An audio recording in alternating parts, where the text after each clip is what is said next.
Happiness is not a single note, but a symphony, sometimes soaring, sometimes almost imperceptible, like the hush between heartbeats.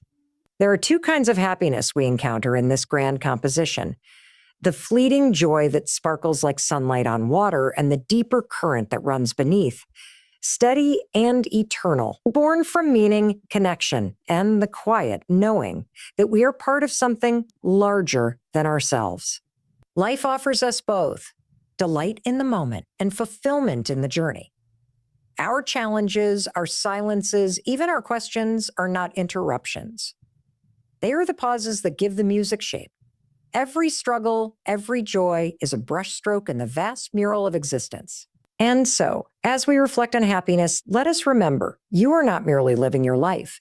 You are playing your part in the great unfolding design of the universe, a design in which even your smallest breath carries infinite significance.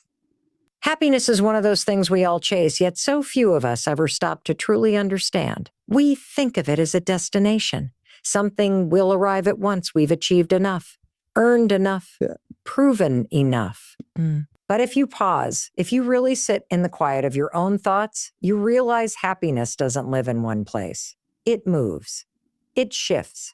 It plays through our lives like music, sometimes obvious and soaring, other times hidden in the silence between notes. Think about a symphony. It's not just the loud, triumphant sounds that move you. It's the pauses, the low hums, the gentle rise and fall that make the crescendo feel alive. Life is like that. Happiness is like that. It isn't one sustained, unbroken chord. It's a blend of moments, some fleeting, some eternal, that together form the melody of our existence. And here's the beautiful, messy truth. Both kinds of happiness matter. The small sparks, the laughter of a friend, the taste of your favorite food, the rush of finishing something you've been working hard on, those are real.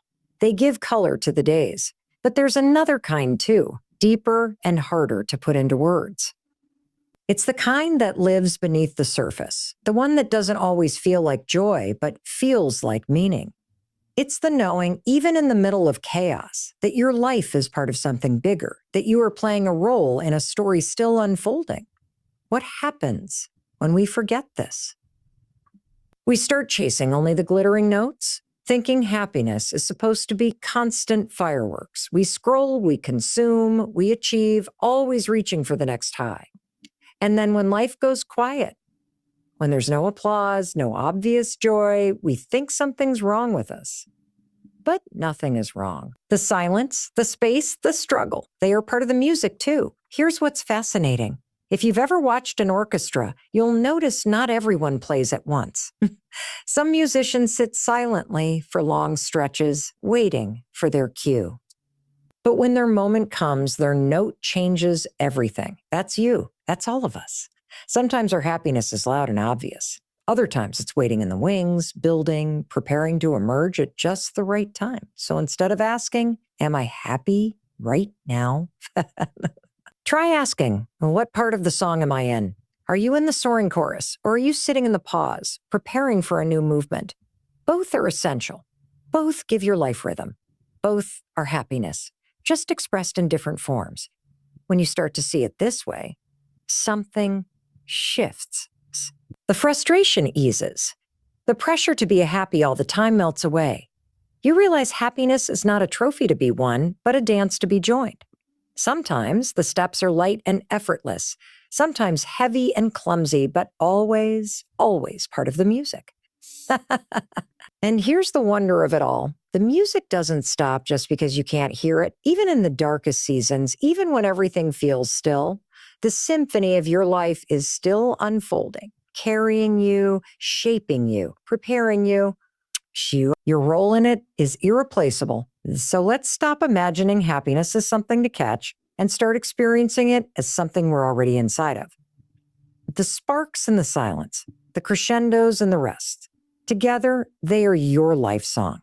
And when you finally hear it for what it is, you'll understand happiness is not a single note. It is the symphony of your existence. If the first thing to understand about happiness is that it's a symphony, then let's talk about the notes that sparkle the brightest, the kind of happiness that lives in the moment. You know it well. It's the burst of laughter that comes out of nowhere. It's that rush when your favorite song comes on the radio and you sing like no one's watching. It's the first sip of coffee in the morning or the warmth of sunlight on your face after days of gray skies. These are not accidents. These are glimpses of life saying, here I am. Enjoy me while I'm here. This kind of happiness is short-lived, yes, but that doesn't make it any less real. In fact, its very impermanence is what makes it so powerful. Imagine if your favorite dessert were endless, bite after bite, never ending. Pretty soon, the magic would disappear. It's the fleeting nature of pleasure that makes it sacred. These small joys are like sparks in the dark, reminders that beauty is not reserved for someday. We get so caught up in the to-do lists, the deadlines, the grind of daily living that we miss these moments. Think about it. When was the last time you truly tasted your meal instead of eating with your eyes glued to a screen? When was the last time you stepped outside at night and just looked up at the stars? We don't lose this kind of happiness because it isn't there. We lose it because we've forgotten how to notice. The truth is, momentary happiness doesn't demand much from us. It doesn't ask for perfect conditions. It doesn't wait until your bank account is full or your career is flourishing. It's woven into the fabric of everyday life. But here's the key. You have to be awake enough to catch it. That's the practice. It's presence. It's gratitude. It's saying to yourself, I may not have everything figured out, but right here, right now, there's something worth smiling about. And there's science behind this too. Neuroscience tells us that our brains are wired to notice problems more than pleasures. It's a survival instinct.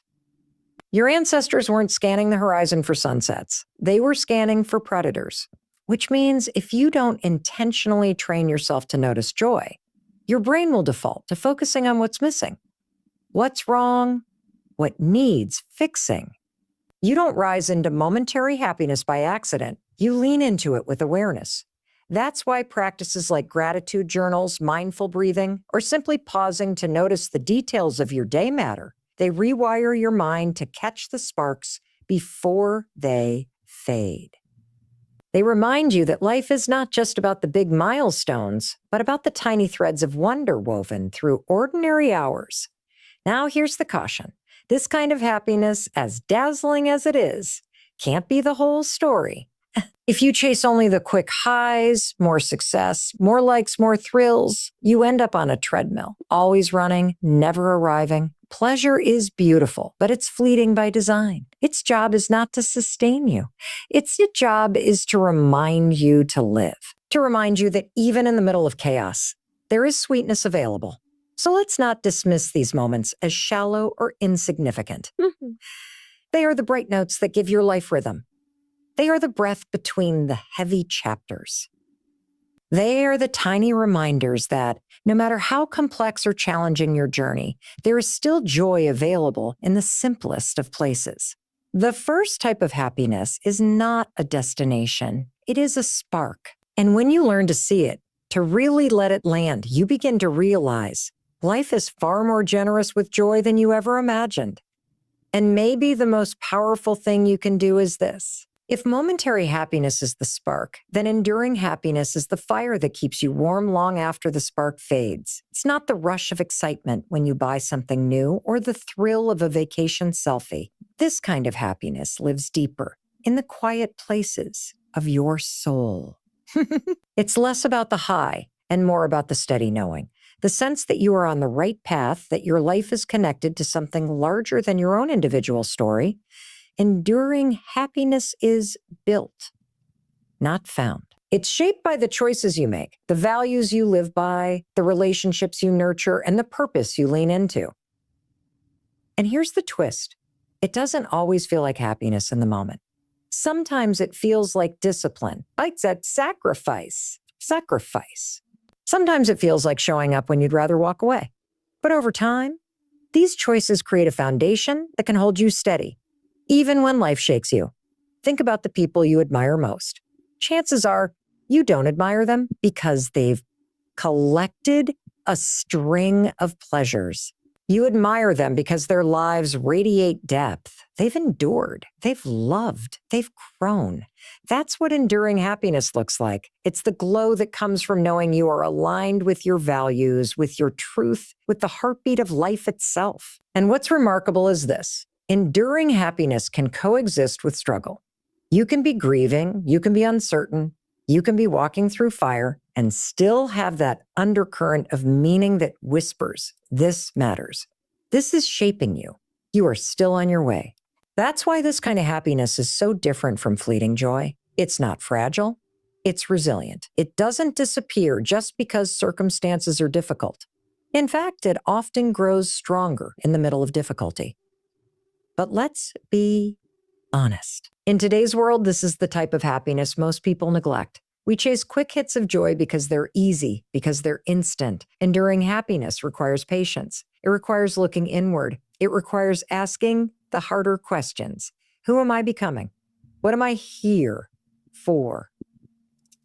Am I living in a way that will matter not just today, but years from now? And the beauty is, you don't need all the answers to begin. Enduring happiness doesn't require you to have life perfectly figured out. It requires you to live with intention, to notice the moments when you feel most alive, most aligned, and then to lean into them, to invest in the people who make your soul feel at home, to pursue the work or the service that gives your days meaning, to let your pain shape you instead of harden you. Think of it like planting a tree.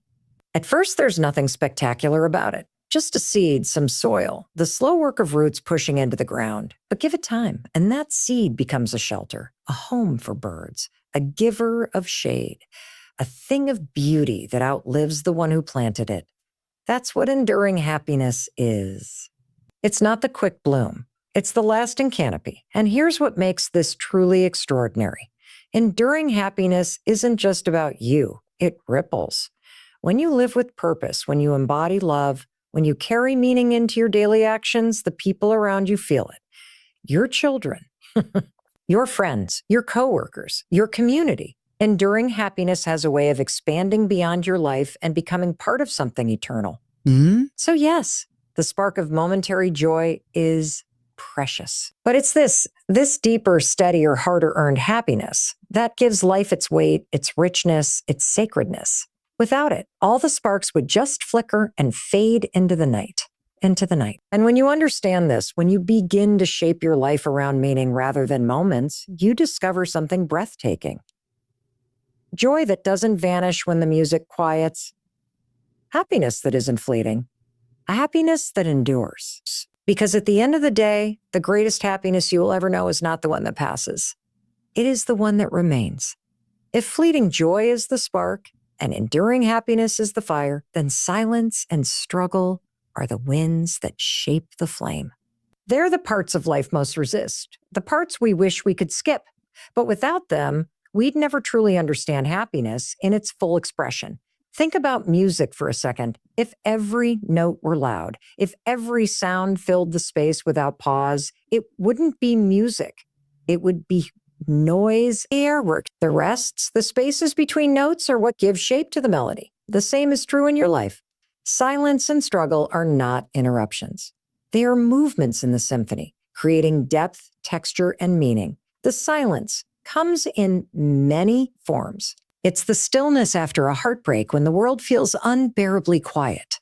It's the waiting in between dreams and their fulfillment, when nothing seems to be moving forward.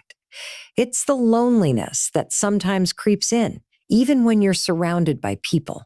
In struggle, it comes in equally varied forms: a challenge at work, a health scare, the loss of someone you love, the times when you wonder if you'll ever make it to the other side. Now, it's easy to see these moments as evidence that happiness is gone, as though joy has been ripped out of your hands. But what if these moments are not the absence of happiness, but the conditions in which deeper happiness is being shaped? What if silence is the soil where meaning takes root? What if struggle is the sculptor carving you into who you are meant to become? When you look back at your life, it's often the struggles that changed you the most. You didn't want them. You didn't ask for them, but they shaped your resilience. They gave you strength you didn't know you had. They stripped away illusions and forced you to find what really matters. Happiness doesn't always announce itself with laughter and celebration. Sometimes it hides in the quiet assurance that you've survived, that you've grown, that you're still standing. Silence, too, holds gifts. In a world filled with constant noise, silence can feel uncomfortable, even unbearable. But silence is where we hear the whispers of our own soul. It's where clarity comes. It's where you discover what you truly want, what you truly value, who you truly are. Without silence, life is a blur of distraction. With silence, life becomes intentional. And here's the paradox. Both silence and struggle create space for joy to return in fuller, richer ways. When you've walked through darkness, the light feels brighter. When you've sat in silence, laughter rings louder. Struggle deepens your capacity for gratitude. Silence heightens your awareness of beauty. These moments that feel like setbacks are actually movements in the music that make the highs possible. Of course, this doesn't mean you have to enjoy the struggle while you're in it. Pain is pain. Loss is loss. Silence can be lonely, but it does mean you can trust that these moments are not wasted. They are part of the larger story being written through your life. They are shaping you in ways you cannot yet see. And maybe the most liberating realization is this. You don't need to fix every struggle or fill every silence to be happy. You only need to allow them to play their role.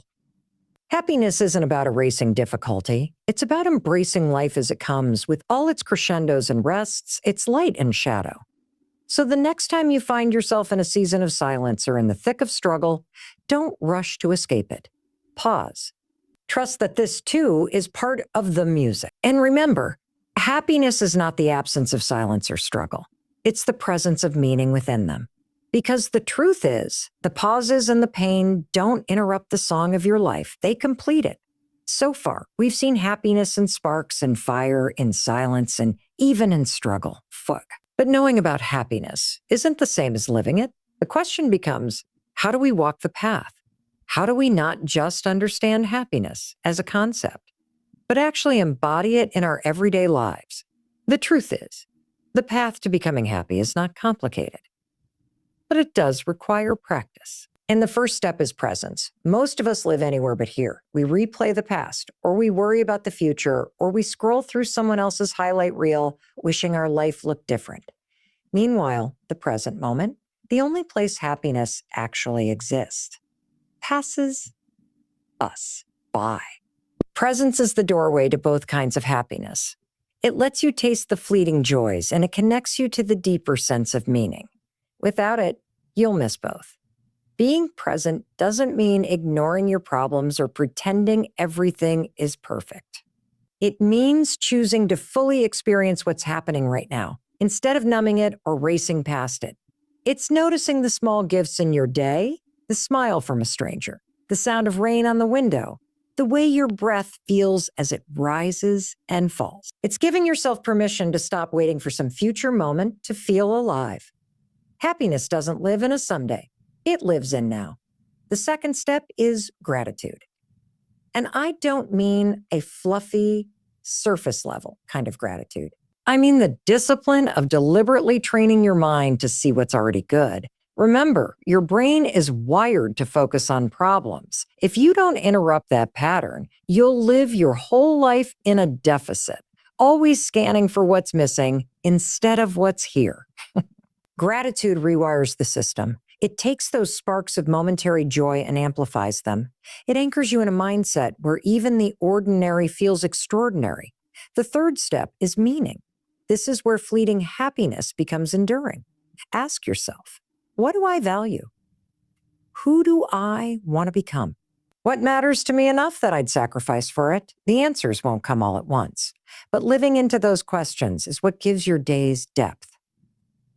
Meaning doesn't always feel fun in the moment. It can feel like hard work, patience, or showing up when it's inconvenient. But over time, it builds the kind of happiness that doesn't fade when the excitement wears off. And then there's connection.